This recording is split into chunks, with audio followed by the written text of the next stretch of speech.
Nosso boa noite aos companheiros que estão no Facebook, né? A Grace, a Rosana, a Margarida,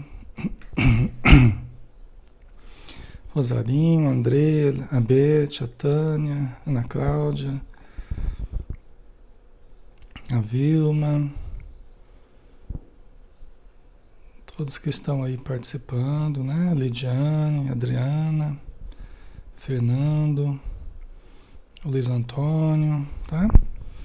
Um grande abraço.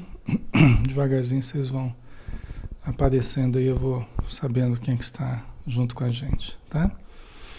Então vamos lá, vamos começar, né? Nós estamos no capítulo 29 do livro De Volta ao Passado, na casa do Fábio, né?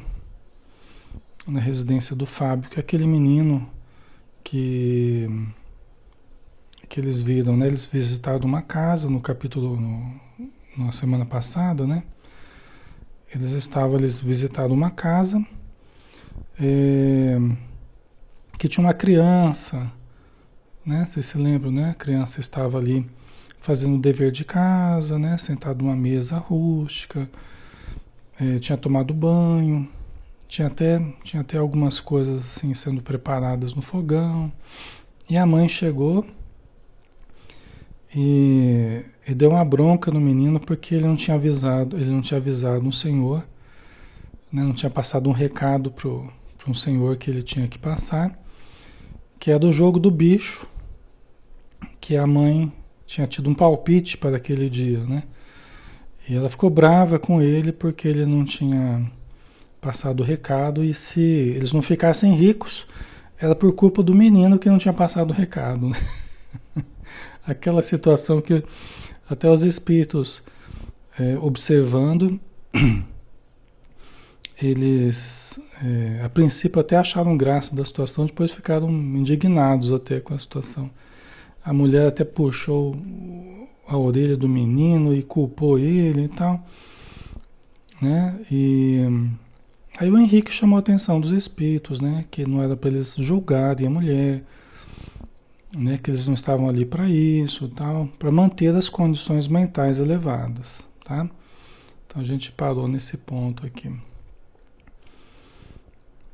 Tá dando para ouvir bem, né, pessoal? O som tá ok, né? Tá jóia. Então vamos continuar. Paramos nesse ponto aqui, né? Aqui nesse ponto. Reajustando-nos mentalmente, vemos o menino baixar a cabeça, triste e decepcionado. Tirou o material escolar que estava sobre a mesa, colocando-o numa sacola de plástico. Depois arrumou a mesa para o almoço, enquanto Dora terminava de preparar a refeição. Sentia-se culpado. As palavras duras da mãe fizeram com que seu coraçãozinho se confrangesse. Que pena, pensava ele. Seria tão bom se pudéssemos ter mais algum dinheiro. Mamãe não precisaria trabalhar tanto e poderia descansar um pouco, voltando a ser como antes, mais calma e mais alegre. Não havia qualquer resquício de reprovação em seu íntimo pela conduta da mãe, né? Apenas sentia que não cumprira o seu dever, tá? Então, assim, a condição do menino aqui é uma condição boa, né? É uma condição boa, condição de alguém melhor preparado, né? Tá certo que as crianças, principalmente quando bem novas, né, como esse menino, elas tendem a não colocar a culpa nos outros, né? A não bater de frente com os outros. Elas tendem a achar que elas são culpadas mesmo, né? É uma tendência, a criança pequena, de achar que tudo é culpa dela mesmo, né? Se os pais brigam com a criança, é porque ela está errada, né? A tendência é essa, né? Porque a criança não se sente em condição de superioridade ao adulto, né? A criança confia no adulto, acredita no adulto, respeita o adulto, Eu não estou falando de um caso isolado ou outro que a gente sabe que às vezes tem outras dificuldades, mas no geral, a criança ela sempre tende a internalizar mais a culpa, não é? Se vocês observarem, é assim que acontece, né? Porque a criança tende até a se culpar por coisas que não dependem dela, que não dependiam dela. Aqui no caso, por exemplo, a gente faz essa análise, a gente vê que uma criança que está submetida a um esquema de responsabilidade precoce, sendo chamada a assumir deveres de casa e de uma forma precoce, por questões que a gente vem a entender, é claro, de precariedade da mãe, parte financeira e tudo mais, a gente entende, só que isso não muda as necessidades da criança, que é de ficar mais tranquila, de poder brincar, né, de poder relaxar mais, e quando submetida a um esquema mais rígido de responsabilidades, ela tende a sentir isso, né? Então a gente percebe a situação meio complicada que eles estão vivendo, né, no contexto deles. Mas a criança ela tende a achar que é ela que está errando. Ainda mais quando o adulto coloca a culpa toda, o peso todo sobre a criança. Até por uma certa inabilidade do adulto lidar com a sua própria responsabilidade. Em que ele projeta muito para os filhos, né, as culpas que ele não consegue processar dentro dele ou dentro dela, né? Então acaba colocando a responsabilidade em outros, né? Às vezes os pais dão a entender ao filho ou aos filhos que eles são um peso, o que é até cruel para com os filhos, né? E tem gente que chega a falar mesmo, né, que eles são um peso, que eles são um estorvo. E são coisas de cortar o coração, né? Porque a gente nunca deve fazer isso, nem dar a entender isso.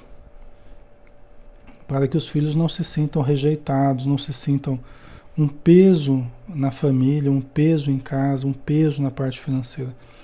A gente não deve fazer isso, né? Porque isso aumentaria o desconforto, aumentaria o sentimento de culpa, às vezes que eles já trazem. Vendo, por exemplo, se a família está com dificuldades financeiras, não é por culpa da criança. Às vezes pode ser de incapacidade de gerir as finanças dos adultos, uma dificuldade profissional dos adultos, não é por culpa da criança. Mas ela tende a achar que, né, é ela que está atrapalhando, ela que está pesando, ela que está...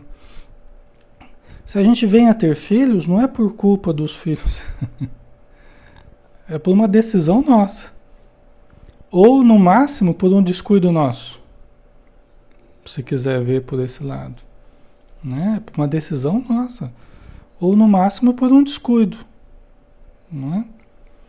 Num momento de empolgação maior, aí, de uma certa irresponsabilidade até, de certo modo, né? Então, mas muitas vezes depois fica se projetando os seus conflitos sobre os filhos e eles ficam achando que estão sendo causa dos problemas. Tem pais que chegam a dizer mesmo né? e a agir como se fosse assim, como se o filho ou se os filhos fossem a causa de todos os problemas dele. E não é assim, né, que funciona. Aí é muito mais uma incapacidade do adulto de lidar com suas próprias responsabilidades, né? Então,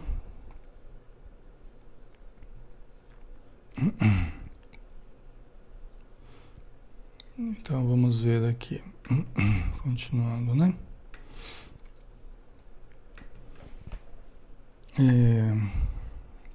Então o menino estava aí confrangido, né? Estava chateado e achando que agora, se eles não tivessem mais dinheiro, por culpa dele, né? Do Fábio, o que não é verdade, né?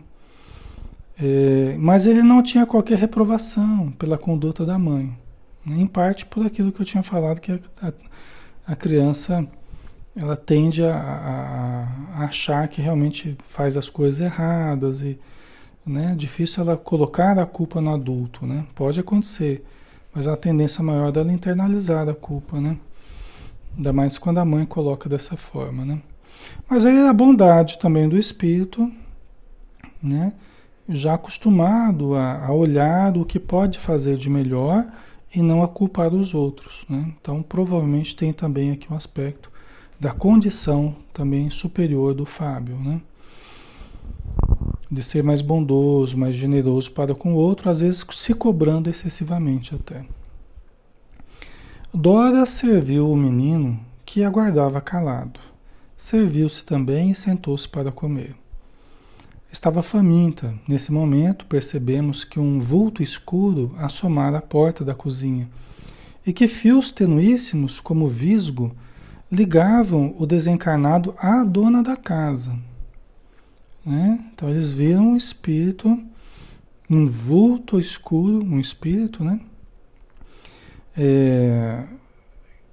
Que saía fios tenuíssimos, como um visgo, que ligava esse vulto à dona da casa. Né? Então, assim, até o menino estava pensando, puxa, se a gente tivesse mais dinheiro, a minha mãe poderia ficar mais calma, trabalhar menos, né? E ficar mais tranquila que nem antes. Mas às vezes não é só pela questão do dinheiro, mas vai saber também a sensibilidade mediúnica da pessoa, as influências que sofre. Às vezes o dinheiro é o de menor importância diante de outras questões que estão sendo mais determinantes aí de um certo comportamento irritadiço, de um certo comportamento descontrolado, alguma coisa assim, tá? Mas vamos lá, né? Quando esta levava a comida à boca, a entidade desencarnada recebia grande parte do que Dora ingeria, aspirando gostosamente as emanações dos alimentos. Então, olha só, aquela situação que a gente vê também em outros momentos, né, das obras doutrinárias aí, que é a participação dos espíritos na nossa alimentação. Opa! A participação dos espíritos na nossa alimentação, né? Então, quando ela levava comida à boca, quando ela ia comer, a entidade desencarnada absorvia grande parte do que Dora ingeria, inclusive aspirando gostosamente as emanações dos alimentos. Né? Isso demonstra o quê? Que a relação espírito-matéria, ela é muito mais entranhada do que a gente imaginava, é muito mais fisiológica do que nós imaginávamos. Conforme a gente vai estudando, a gente vai vendo que o limite entre matéria e espírito é muito mais tênue do que a gente imaginava. E o estudo do perispírito, que é uma semimatéria, que é o corpo do espírito, né, que faz a relação justamente entre o espírito e a matéria, o perispírito é esse agente intermediário, né? Então dá mais ainda para a gente entender essa relação. Né? A gente acaba entendendo muito mais. O organismo perispiritual junto com o organismo físico. Né? Então, quando se aproxima a entidade, e uma entidade muito ligada a nós, ela acaba se ajustando progressivamente a nós, como o parasita se ajusta a uma árvore, por exemplo, né? uma planta parasita, né? É daquelas que se infiltram na árvore, não apenas se apoiam, tem algumas plantas que se apoiam na árvore, mas não são parasitas, né? Mas tem aquelas que realmente vão até a seiva e elas acabam sugando a energia das plantas, da árvore, né? Então tem espíritos que vão se acomodando a nós progressivamente e se ajustam no nosso perispírito e se ajustam no nosso corpo físico. Na verdade, se ajustam ao espírito, ao nosso espírito, a nós como espíritos, né? Através do nosso pensamento e do nosso sentimento, e aí se acoplam também perispiritualmente e fisicamente conosco. Então acaba sendo em todos os níveis, nos casos mais graves, atingindo até o estado de subjugação quando há um controle quase que absoluto da entidade sobre quem ele está obsediando, né? Então, isso explicaria por que certos espíritos eles se acoplam a determinadas pessoas com tanta facilidade que eles podem até comer junto com a pessoa, beber junto com a pessoa, fazem sexo junto com a pessoa, tá? Participam das sensações, das mesmas sensações que a pessoa encarnada sente, o espírito sente também, às vezes mais até do que o encarnado, né? Por estar livre da matéria, né, de certo modo, livre do corpo grosseiro, ele acaba tendo mais sensações, as sensações mais exacerbadas, né? Então isso explicaria por que a gente está vendo aqui a Dora se alimentando junto com essa entidade, né? Do mesmo jeito, os remédios excessivos, as drogas aditivas, né? O álcool, o fumo, tudo isso acaba sendo motivo do que a gente chama de vampirização. E vampiro, conforme a conceituação que os próprios espíritos, né, nos dão, é toda entidade ociosa que se vale das energias de outrem. Vampiro é toda entidade ociosa que se vale da energia de outrem, não é? Então aqui se está comendo o que eu ingiro, ele está se alimentando do que eu estou comendo, então está se valendo das energias que eu estou tendo no trabalho e a pessoa e o espírito que está absorvendo aquilo, né? Então são processos de vampirização, né, pessoal? Ok? Então voltando aqui, né? Só já que a gente tocou no assunto, né? O melhor antídoto contra a vampirização é a oração. Tá? A gente vê isso no livro Missionários da Luz, um capítulo que fala sobre a prece, sobre vampirismo. Tem vários capítulos muito interessantes. É um livro é um dos que mais fala a respeito do vampirismo, né? É o Missionários da Luz, do André Luiz. Então ali a gente vê também que a prece, a oração, é o mais poderoso antídoto contra a vampirização. E a gente vê que nas nossas reuniões mediúnicas, assim como nas reuniões públicas também, né?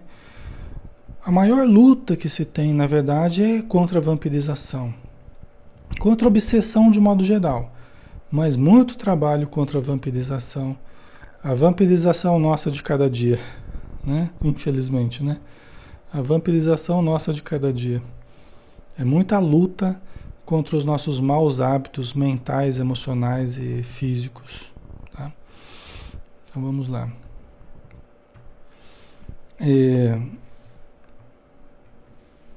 Ele não se dava conta da nossa presença, o espírito, né? A presença dos espíritos amigos. Completamente preocupado em envolver Dora. Tá? Alberto considerou interessante. O pequeno Fábio não é atingido pelas vibrações inferiores e nocivas do infeliz irmão que acompanha sua mãe. Né? Então, primeira coisa aqui, né? O espírito não se dava conta da presença dos espíritos superiores, da equipe espiritual que estava ali para ajudar. Por quê? Por causa da diferença de vibrações. Se os espíritos amigos quiserem aparecer para a entidade, eles podem se fazer visíveis. Mas caso contrário, o espírito não vai vê-los, porque eles não estão na mesma vibração. Né? Por isso que na reunião mediúnica, um dos objetivos fundamentais da reunião, as pessoas perguntam, mas por que reunião mediúnica? Os espíritos não podem socorrer os necessitados? Podem, em muitos casos. Os espíritos amigos podem socorrer os espíritos sofredores, podem. Mas tem muitos casos também que é preciso que nós encarnados ajudemos os desencarnados, às vezes a fazer uma prece. Né? Todo o nosso diálogo tem, na maioria das vezes, a intenção de conduzir o espírito comunicante a uma oração. Por quê? Porque através de uma oração nós vamos ajudá-lo a elevar o pensamento, um pouquinho que seja, para que ele possa ver os espíritos amigos que vão tratá-lo, que vão acolhê-lo carinhosamente. Mas tem certos irmãos que para a gente conseguir que façam uma prece com a gente, é preciso muito tempo. É preciso muita preparação, é preciso muito diálogo, muita paciência, até chegarem no ponto de quererem fazer uma prece junto com a gente. Isso já é a etapa final do socorro, né? Às vezes já levou aí séculos até alcançar esse objetivo, tá? Numa reunião mediúnica a gente acaba não tendo essa visão de tão longo alcance assim, né? Então parece até que as coisas são mais fáceis do que são, mas às vezes a gente pega a etapa final, né, da preparação. Quanto tempo os espíritos amigos tiveram que preparar ou esperar de uma certa entidade, adquirir a condição até de vir à reunião mediúnica e ser auxiliado de uma forma produtiva. Às vezes levaram muito tempo até que acontecesse isso, né?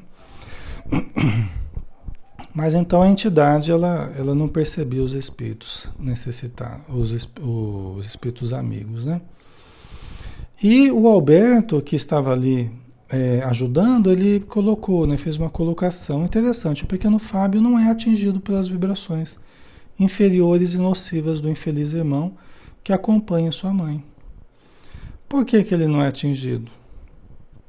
Aí a resposta veio aqui embaixo. É preservado pelas suas condições espirituais. As condições vibratórias do Fábio não permitem que aquelas vibrações nocivas do espírito infeliz o alcancem. No entanto, é atingido através da própria mãe, aduziu Viviane, né? Com acerto aqui, né? Quer dizer, no entanto, ele é atingido também. Como é que a entidade acaba atingindo ele? Através da mãe dele. Tem certos espíritos que às vezes não têm um acesso a gente, mas podem, através de outras pessoas, chegarem até nós. Um exemplo, né? Supondo, né? Como é que o espírito não tem acesso a gente? Quando a gente tem, por exemplo, o hábito da oração, um pensamento bom, positivo, né? Uma atitude generosa, amiga, compreensiva, caridosa, né? Tudo isso faz com que os bons hábitos mentais, espirituais, emocionais, fazem com que a gente crie uma boa média de vibração. A gente fala um bom padrão vibratório, ou seja, a gente mantém um padrão de vibração. Às vezes a gente sai um pouquinho, né? Mas volta para aquela média, né? Por isso que a gente tem falado para os médiuns que a única proteção que nós temos, que os médiuns têm, a única proteção real, a única segurança dos médiuns é o seu padrão vibratório. É lógico que os espíritos nos ajudam muito, nos protegem muito, né? Os amigos nos ajudam muito. Mas é sempre uma ajuda de fora, né? E toda ajuda de fora é precária. Ela existe para nós termos tempo para criarmos um bom padrão vibratório, porque é a única defesa real que nós temos, a única segurança em qualquer lugar será o nosso padrão vibratório, não é? Por isso que os hábitos precisam ser revistos, melhorados, para que a nossa vibração seja uma vibração boa. Aí que o tabaco não é legal, a bebida também não, as drogas, os excessos vários não são bons para a gente, né? Porque eles não geram uma boa vibração no nosso conjunto, né? Então é muito comum os espíritos infelizes se utilizarem das pessoas mais frágeis dentro de um sistema. A família, por exemplo, é um sistema, né? Então, se não consegue atingir um, eles vão pelo outro, vão tentar atingir o outro. E aqueles que eles não conseguem atingir, eles tentam atingir através do outro, né? Por isso que a gente tem que estar vigilante, né? Aí, continuando. Exatamente, concordou o Henrique. A entidade maléfica não pode acercar-se do menino, que está protegido vibratoriamente pelos valores morais já conquistados e pelo hábito da oração. Quer dizer que ele está protegido pelos valores morais já conquistados. nas outras encarnações, né? Porque uma criança assim não teve tempo de estruturar, né, muita coisa nessa vida, né? Então ela está colhendo resultados de outras encarnações em que ela estruturou, e no caso ele aqui, né, o Fábio, estruturou os seus valores morais, né? E pela oração, porque ele tem o hábito da oração. Mas a entidade vale-se de Dora, instrumento dócil e maleável em suas mãos para prejudicar Fábio. Estão vendo? Então a Dora que é um instrumento dócil e maleável. É uma médium, sem o saber, pelo jeito aqui, vamos ver, né? Vamos caminhar com a história, mas é uma médium, está demonstrando que ela tem possibilidades mediúnicas, porque está percebendo a entidade, e a entidade está controlando ela, de certo modo, né? Para prejudicar Fábio, tá?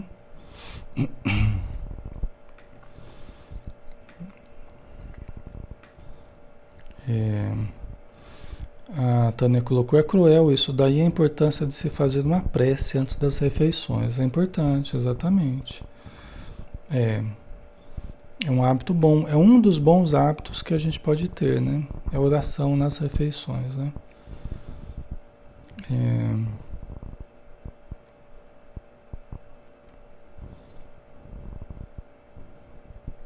Deixa eu ver. A Rosarinha, se a pessoa tem vício de álcool ou tabaco, imagina. Então.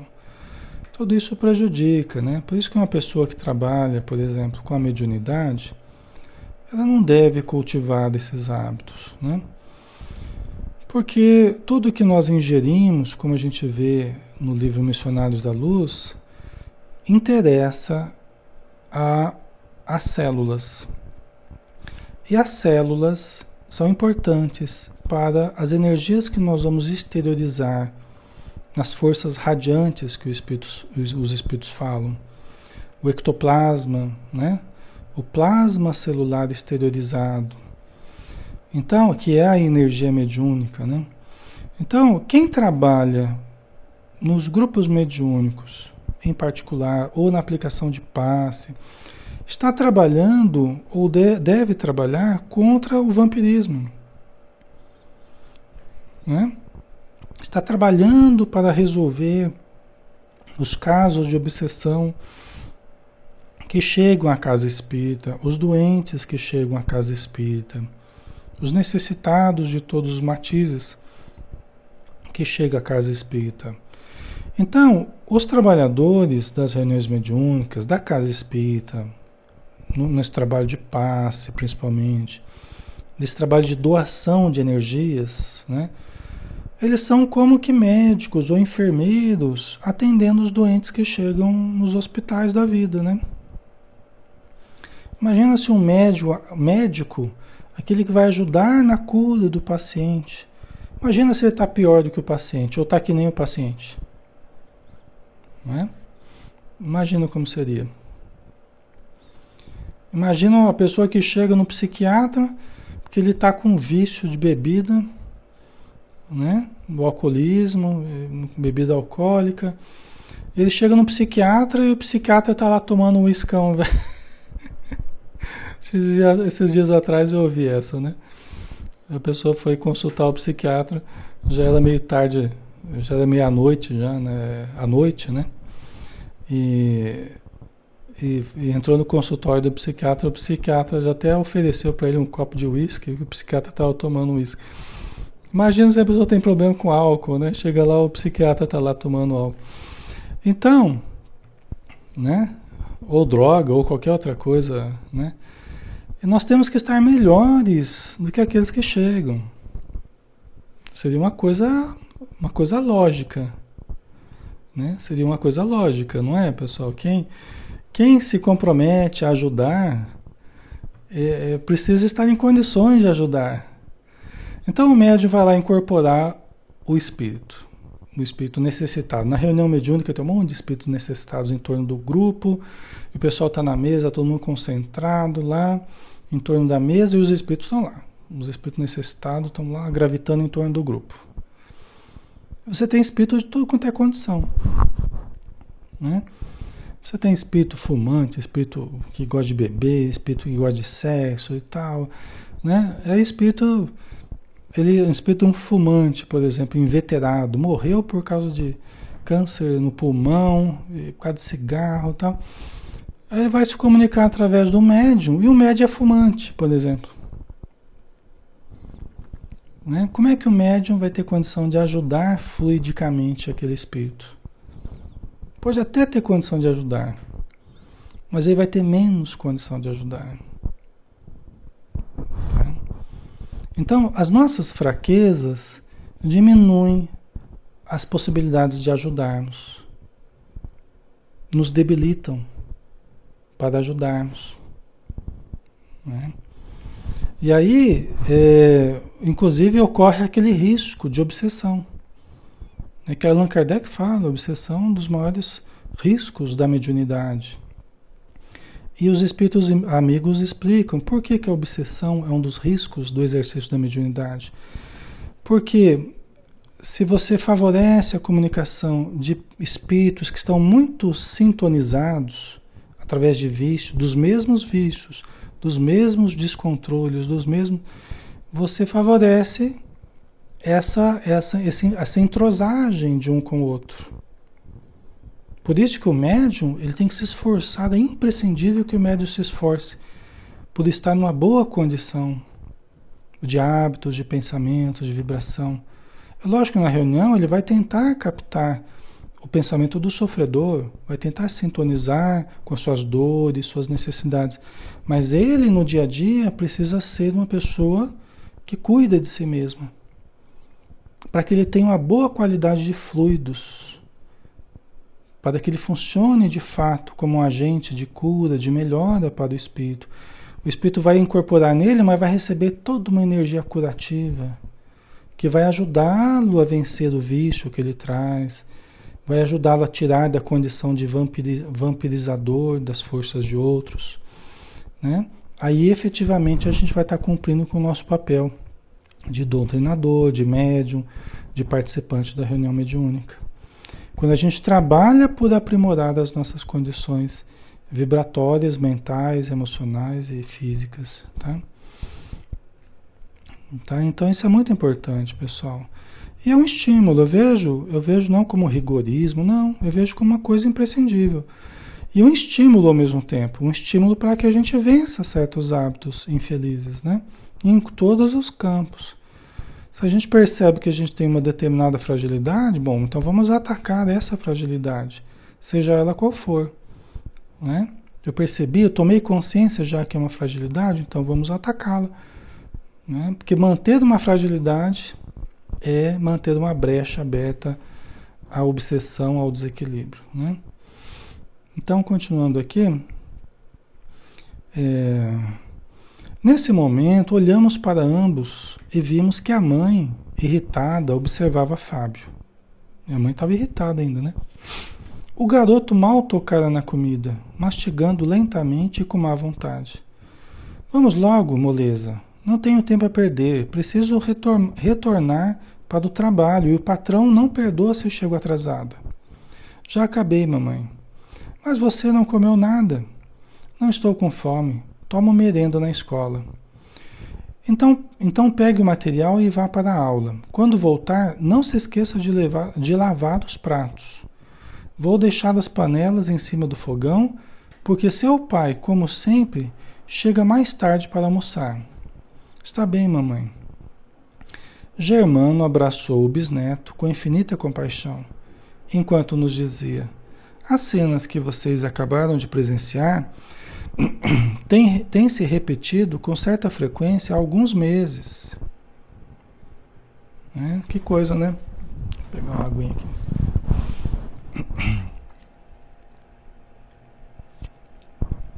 No Germano, né? Bisavô aí do Fábio, né? Então, disse que essas cenas têm se repetido com frequência há alguns meses, né? Henrique, aproveitando o momento, convidou-nos ao trabalho da oração.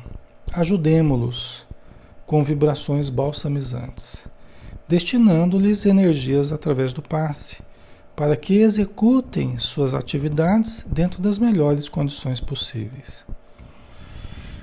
Aí uma coisa importante, que os espíritos amigos, o Henrique aqui, ele logo disse, ajudemo-los. Né? Ele poderia ter dito, vamos ajudar o Fábio, porque o Fábio está triste, porque a mãe brigou com ele. Não, ajudemos a todos os membros dessa família.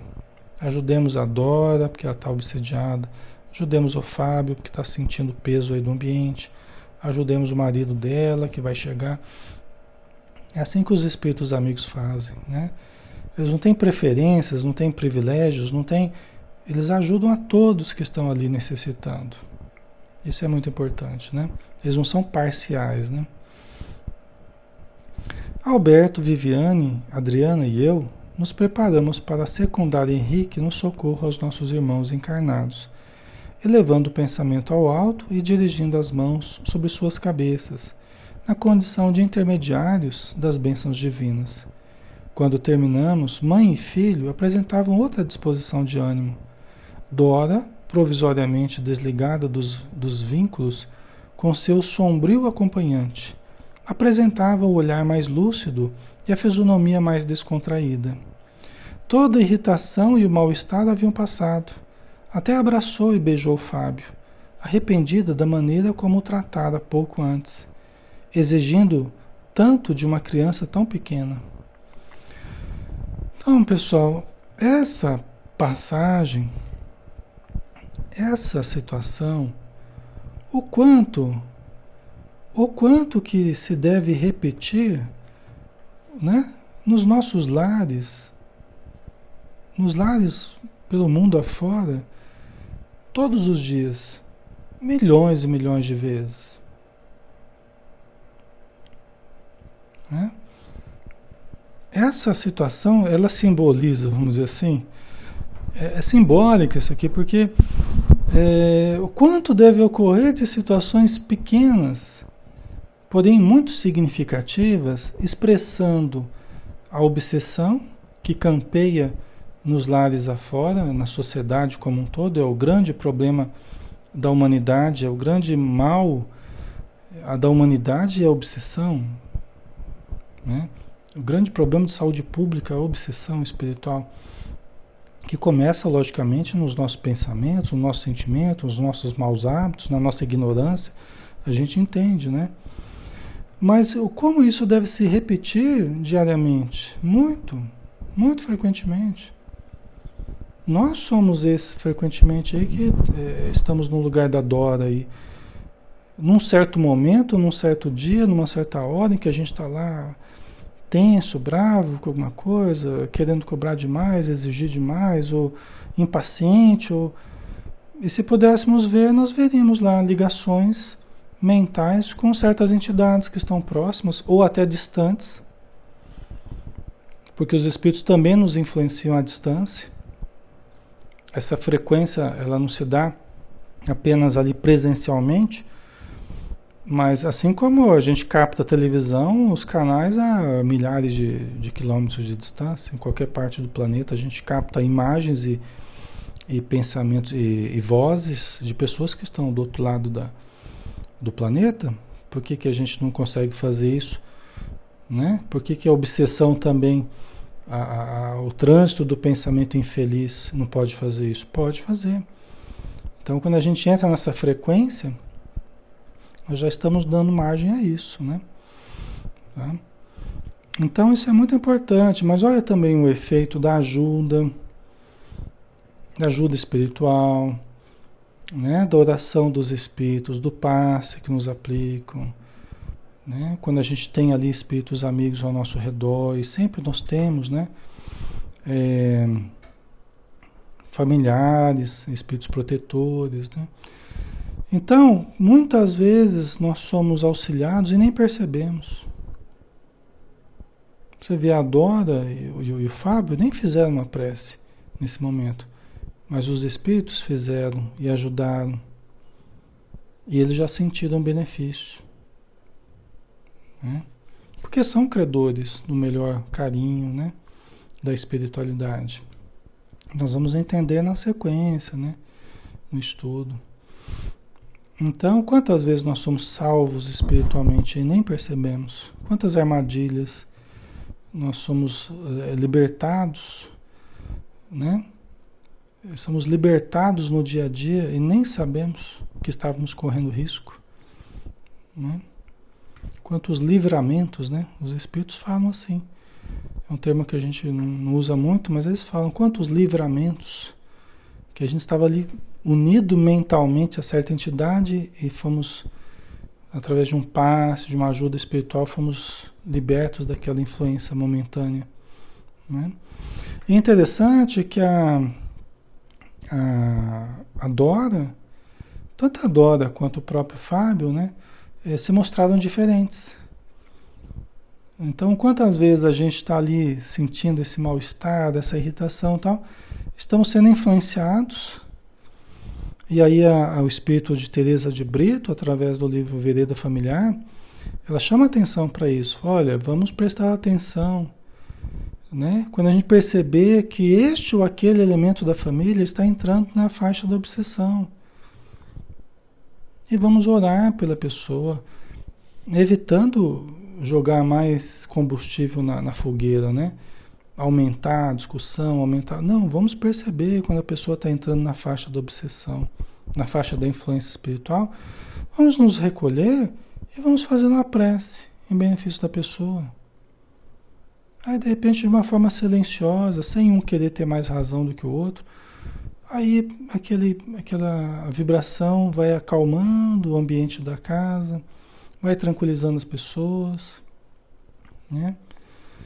E as pessoas começam já a mostrar uma alegria diferente, começam a mostrar já uma disposição diferente, não é? Então isso acontece bastante nos nossos lares, né? A gente precisa estar atento a isso, para a gente não ser apenas um joguete na mão dos espíritos infelizes. A gente começa a pegar uma certa malícia de como que os espíritos infelizes trabalham, e a gente vai começar a tomar, com o tempo, a gente vai tomando mais cuidado, certas conversas, certas reações, certos, né, assuntos específicos, problemas que a gente começa a tomar cuidado, o modo da gente lidar com isso, porque a gente sabe onde é que vai dar isso, né? Então a gente começa a ficar mais atento a essa influência espiritual, né? Certos comportamentos das pessoas que a gente detecta meio estranhos, num determinado momento, opa, você já está sinalizando uma coisa meio diferente, né? Deixa eu ficar atento aqui, deixa eu orar pela pessoa, porque a pessoa não está muito normal, né? Então, a Vilma colocou, é por isso que a nossa gratidão deve ser diária, né? É verdade, Vilma, né? Exatamente. Porque a gente não sabe o quanto, né, que a gente tem sido ajudado, né? Isso é uma coisa diuturna, né? É. Então é vigilância, né? Por isso que Jesus falou, vigiai e orai, para não cairdes em tentação. Então, a vigilância para a gente perceber esse envolvimento e a oração para a gente sair desse envolvimento que a gente pode vir a ter, né? E qualquer pessoa pode ter esse envolvimento, né? Qualquer pessoa pode ter, principalmente as que não acreditam, né? As que falam, não, comigo eu sou forte, não tem espírito com isso, não. Tem essa história de espírito influenciar, não. E comigo o negócio é assim e tal. Às vezes é a pessoa mais influenciada, né? Porque é ingênua do ponto de vista espiritual. E a pessoa ingênua acaba sendo mais fácil de... Outro dia um espírito estava falando para mim, né? Um espírito infeliz, né? Estava falando para mim, falou, olha, eu gosto daqueles que chegam de peito aberto, assim, aqueles que chegam todo corajoso, aqueles que chegam na reunião sem preparação, daqueles que acham que pode tudo, esses são os mais fáceis da gente controlar, né? Esses são os mais fáceis da gente, domina rapidinho, são os mais fáceis da gente controlar, né? Lembrando, né? Então assim, a gente vê a importância da humildade, que faz a gente se preparar melhor para as coisas, faz a gente tomar cuidado com certas coisas, né? A humildade, que é a percepção de certas fragilidades que a gente ainda tem, né? Então, se a pessoa não tem humildade, ela se coloca mais em perigo do que precisava, né? Né? Então, vamos mais um pouquinho aqui.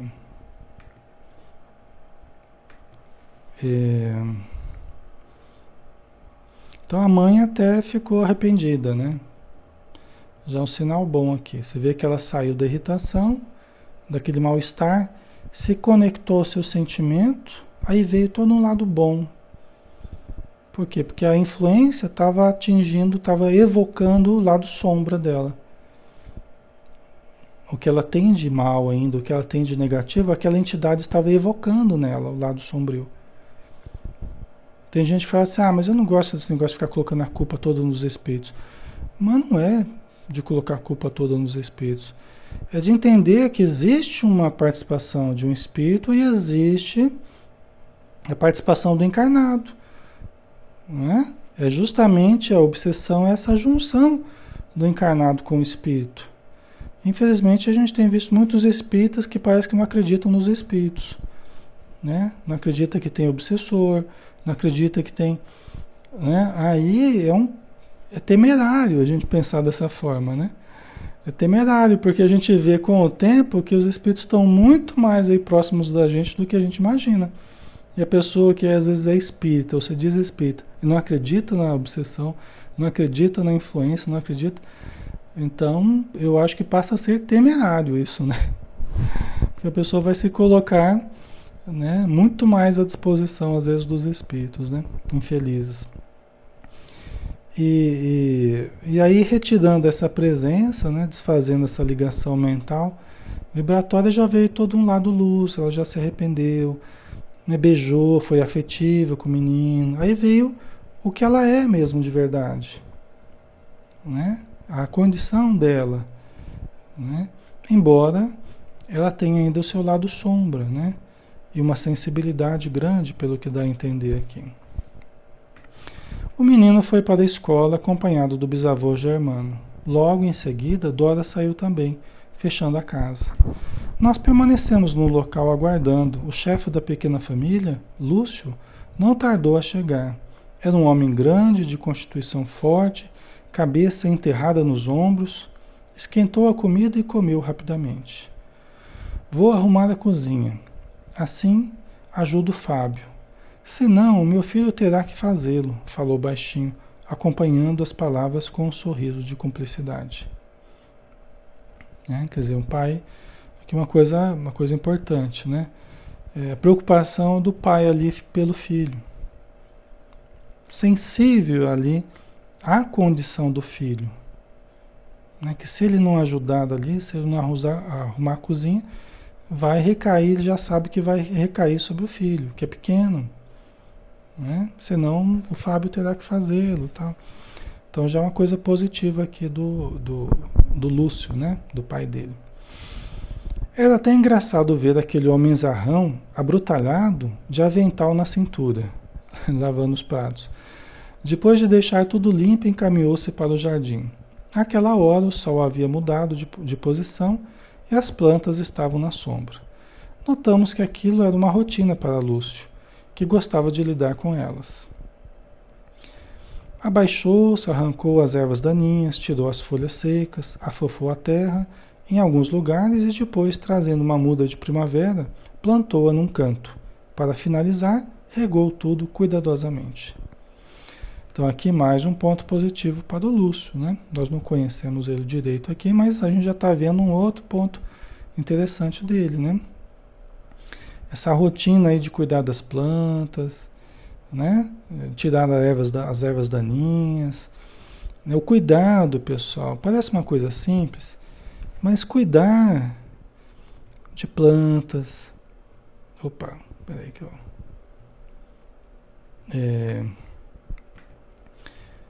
Cuidar de plantas, de bichinhos, né? É um exercício importante, é um exercício interessante. É sair de si para se doar para alguma coisa.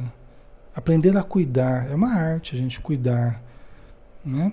Até a Joana de Anjos fala que a gente começa pelos seres sencientes, né? Aqueles sem a consciência, para depois a gente estender os cuidados para aqueles, né, seres humanos que estão ao nosso redor. Todo um exercício de aprendermos a cuidar, de investirmos no outro, de velarmos pelo outro, né? Com atenção, com carinho, né?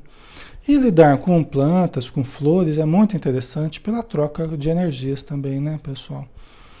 O contato com a natureza, que a gente se afastou muito da natureza, esse contato é muito positivo, né? A troca de energias com o chão, com as plantas, sentir o sol, inclusive, né? Corre muita energia boa nesse contato nosso com esses elementos, né? E a gente se refaz muito nesse contato, a gente se revitaliza muito no contato com as plantas, né? E com os bichinhos também, né, pessoal? Um gato, um cachorro. Quem tem em casa sabe como é importante essa convivência, né, em termos de alegria. A família costuma gostar muito desse tipo de... A gente se diverte bastante, né? Então os espíritos perceberam que era uma rotina para ele esse tipo de cuidados, né, com as plantas e tal. Aí os espíritos continuam aqui, o César, né? A ternura que dispensava as suas flores ficava patente no olhar, nos gestos delicados, no sorriso de satisfação que dirigia as plantas, acompanhado de meigas palavras de estímulo. Olha que interessante, né? Quer dizer, ele não apenas ele tratava das plantas, mas conversava, né? Tinha palavras de estímulo para as plantas. A gente sabe que as plantas elas sentem, né? Entre aspas, elas nos ouvem, elas sentem as vibrações, elas sentem a nossa energia, nosso carinho e respondem positivamente a isso. Tem até estudos que demonstram isso, né? Aí, continuando, né? Não podemos deixar de sorrir vendo-o assim a lidar tão bem com as flores. Trabalho que, em princípio, se julgaria incompatível com o porte de Lúcio e com o tamanho das mãos grossas e ásperas, habituadas ao labor rude, né? Tem gente que talvez já achasse que isso é tarefa de mulher, que você pode cuidar de flor aí, né? Começaria a questionar a sexualidade da pessoa, né? A pessoa ser muito sensível assim não é bom, né? Um pensamento mais machista, mais... Então, mas não, a gente sabe que desenvolvemos a sensibilidade para lidarmos com todos os seres e com a vida que nos rodeia, é uma das prioridades, inclusive, que a gente precisa fazer, né? Homens que desenvolvem a sensibilidade se tornam pessoas mais fáceis de lidar, né? Assim como a mulher também, com a sua feminilidade, desenvolver também um certo lado mais masculino, sem exagero, né? Não ser tão frágil, tão sensível ao exagero, né? E equilibrar um pouco mais com as qualidades positivas do homem. E o positivo e negativo a gente não está tratando como melhor ou pior, a gente está tratando como qualidades diferentes, né? Polaridades diferentes. E ambas são importantes, tá? Ambas são fundamentais. O homem, quando ele é muito excessivamente masculino, ele passa a ser muito rude, muito bruto, né? Isso não é bom, grosseiro, né? Muito mandão, muito autoritário, dominador excessivamente, né? Assim como a mulher muito feminina, excessivamente de qualidades femininas, sem o equilíbrio do lado masculino, ela fica frágil demais, fica sensível demais, fica emotiva demais, fica tudo demais, né? Para esse lado mais da fragilidade, né? Por isso que é interessante que haja um equilíbrio nas duas polaridades, né? Haja um equilíbrio maior aí dessas qualidades masculinas e femininas, né, pessoal? Ao mesmo tempo em que enfiava as mãos na terra, monologava intimamente, percebíamos sua preocupação que extravasava em forma de pensamentos dirigidos ao filho querido e à esposa.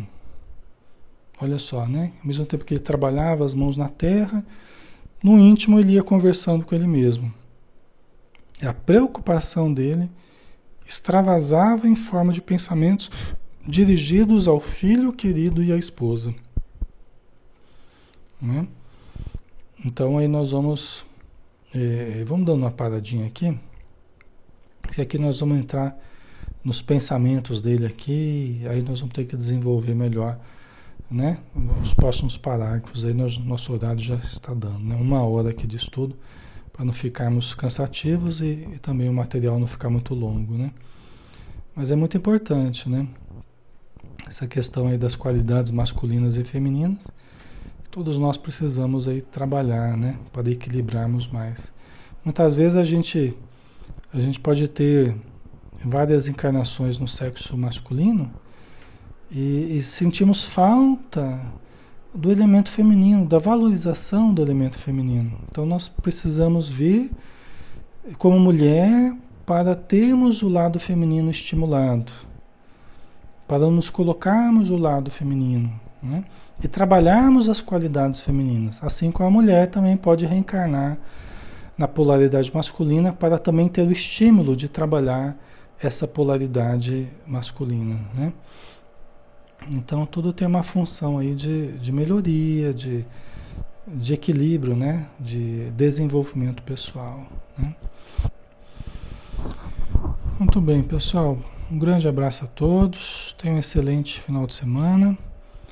E no domingo nós nos encontramos, né? Às 10 horas da manhã, se Deus quiser, estaremos juntos novamente. Até mais, pessoal.